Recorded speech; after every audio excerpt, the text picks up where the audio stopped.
said that because of the status of the ex-president, because the fact that this is a first offense, because of the fact that this is the lowest level of felony in New York State, and because of the fact that the vast majority of people that are convicted of this crime don't serve a period of incarceration. He faces potentially 4 years in prison on a Class E felony, which is what this is. He could be fined $5,000. He could also be put on probation for probably as much as 4 years. He could be told to wear an ankle bracelet and confined to his home.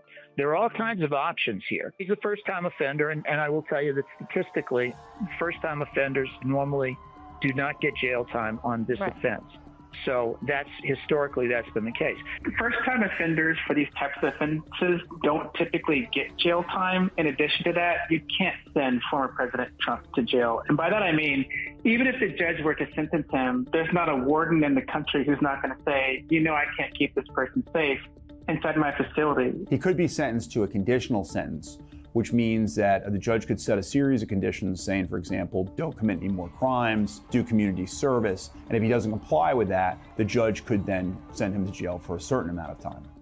They will also be considering, as they must, here we have a 77-year-old defendant, no prior record, nonviolent E felony, maximum incarceration time 4 years. That will all weigh and should weigh in favor of the defendant. Donald Trump has said, he said in an interview recently, that he would have no problem going to jail or serving a sentence of home confinement, but his supporters might not like that and his family wouldn't like it.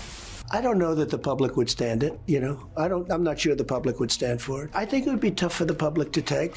At a certain point, there's a breaking point. I think it's distinctly possible that Trump's conduct inside of court and around court during this trial will play a role in Judge Merchan's sentencing decision. So I've tried a lot of criminal cases, and I've never seen somebody held in contempt 10 times during the course of the trial. Of course, normally they'd be thrown in jail immediately in the middle of the